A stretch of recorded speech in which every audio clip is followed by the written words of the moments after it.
What's up guys, TGS here. Today, a bit of a final video on Navia, where I will analyze her strengths and weaknesses, and I will also try to give a conclusive answer to the big question, should I pull for her? Starting from the basics, Navia is a Geo character.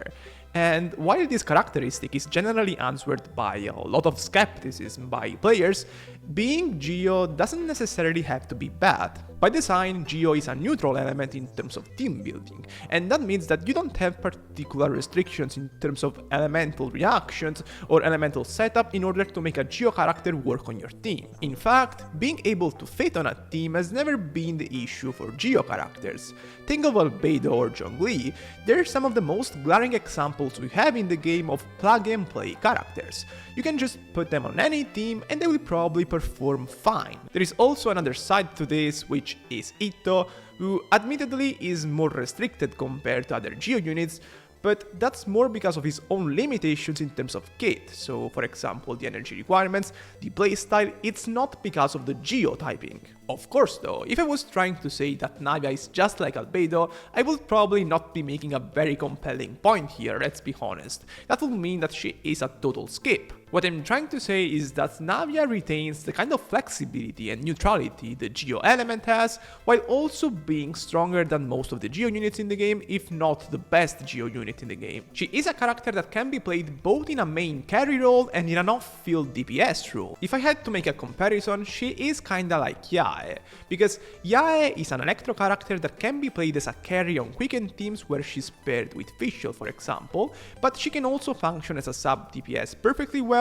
and that's actually her main role. Specifically, the elemental skill is the biggest part of Navia's kit, and it can deal a huge chunk of damage in a single instance if built up properly. Using this elemental skill will also grant Navia a 4 seconds long Geo infusion effect on her normal attacks, which means she can be used as a carry. Since Navia will be able to use her elemental skill at least twice a rotation in most teams, that allows her to have a 8 seconds long window of Geo infusion, which is comparable to most carries in terms of window length. But since the elemental skill is still by far the biggest part of Navia's total damage, that means that as long as you can build that up properly, there is no need for you to use her as a carry. I want to clarify that I'm not saying that you shouldn't play Navia as a carry, because if that's what you want, that's great, she can do that. I'm just saying that her kit allows her to be used in both roles, so off-field DPS and on-field DPS, and that's what makes her interesting to me. In my past videos, I've already analyzed how Navia's kit works, so I won't do that again here. In this video, I just want to focus on how good and valuable Navia can be for your account,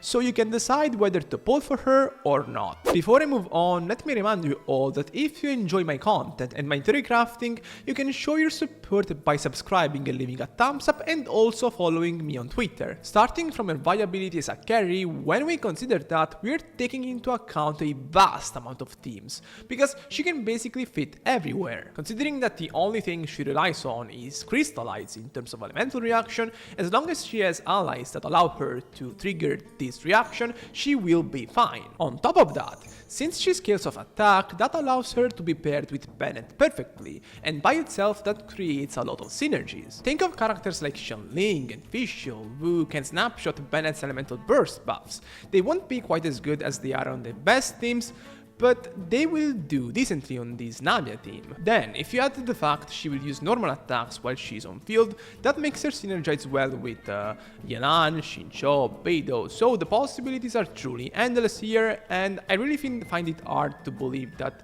you will not be able to build a team with Navia. Her damage potential is pretty good enough to build a team around her that focuses on maximizing her damage first and foremost. So again, we're talking Bennett as well as characters that can deal damage while also buffing her. So for example, Xianling to bring the Pyro Resonance, Yelan for the buffs that come from an Elemental Burst, Furina for the same reason, Zhongli or Albedo for Geo Resonance. All these elements will increase Navia's damage. You can even do something pretty funny like building a Navia National team with Xianling, Bennett and Xingqiu, Shincho, since Navia is a Geo unit and Crystallites doesn't have that much of an impact on the elemental gauge on opponents, so we're talking Shincho's Hydro application, Navia won't really disrupt it that much to a point that Sean Link can vaporize consistently. You can do a double Electro team with Fischl, Beidou, Navia and Bennett.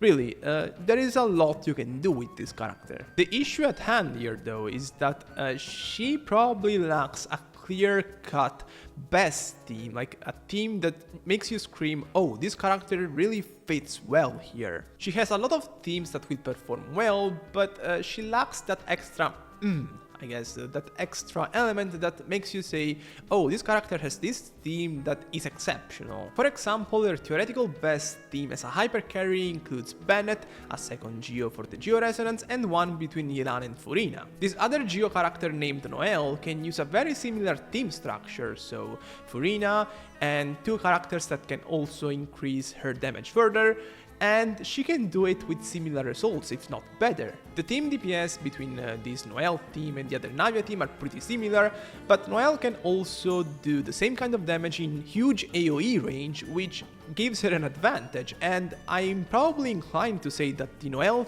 team in the best case scenario will perform better than the Navia team. Navia isn't clearly single target locked, but she's clearly designed in a way that she favors single target situations much more than AoE situations. But the problem is that if we compare her to other characters that perform well in single target like Hu Tao, she just pales in comparison. That's what made me interested in finding other options for her as opposed to a strict carry role, because this is not that exciting to me. She has a very quick swap design in that she wants to come on field multiple times a rotation to just bang at opponents and do a lot of damage, but she doesn't really have to stay on field for long durations in order to do this. So I tried to look at her synergy with other characters that also have a similar level of quick swap playstyle. So for example, Nuviled can play that way, Line can play that way, even aggravate teams with Yae, Fischl, Dendro and the flex slot. You can put Navia in the flex slot and she can work, I guess. The counter argument I received from several people under the video made about this topic specifically is that while Navia is technically doing her thing here in that she's dealing a lot of damage, for example, she's not really helping the team as a whole, because she is a Geo unit that doesn't synergize well with most other units. But my response to that, and the argument I used in the video itself to begin with, is that Navia can use a specific set called the Petra set in these teams to buff other elements. It isn't some extreme support, like it isn't comparable to the very decent Vanilla, for example, in terms of damage increase, but if you combine that with the level of damage that Navia can dish out, it is quite good. But even for this scenario where Navia is fitting on Line teams, Nuviled teams, they're compositions that are already complete. They don't need Navia. They can use Navia, but they don't need her. The best argument I could make for Navia here probably is that if you like to play Zhongli on these teams, for example the Line team with Zhongli, so a situation where his interruption resistance is very useful, then Navia becomes a nice addition to this core, because you get the Geo Resonance and Bennett buffs that make her sub DPS damage very noticeable. Double Geo was already quite popular with Zhongli and Albedo back in the day, but Navia is just much better than Albedo in the situations where you can play her as a sub DPS properly. In particular, her elemental skill nukes are a very nice form of front-loaded damage that will allow you to absolutely delete most opponents in the game when you shoot that. It will be very comparable to having a big Vaporize or Melt nuke on your team, with the difference you don't need any kind of elemental reaction setup. You just press elemental skill and bang! Damage of this kind is generally the type that fits the best in the situations where you're trying to get the fastest possible clear speed, so I think there is potential here. It's also the type of damage that benefits the most from investing on Navia, because her signature specifically buffs elemental skill damage. Constellation 2 and Constellation 6 are very big increases for elemental skill damage specifically, so if you plan to invest on her to see big nukes from elemental skill, it will feel good. Having said this, I will definitely say that she is kind of a luxury pull, in the sense that you pull for her if you like her, but if you don't, pulling for her won't really unlock any possibility for your account that you don't already have. There is potential in her quick swap playstyle, because if they introduce more characters that can be played like that with Navia, Then there is definitely potential in her team building, especially for this new Geo character that has been teased, Chiori. She could potentially fit with Navia well, but I don't have a crystal ball, so I can't tell just yet. But yeah, she's definitely a decent character, but just not one you want to pull if you want the best of the best specifically. Not a must pull by any means. And that's it for today. See you next time, fellas. Peace.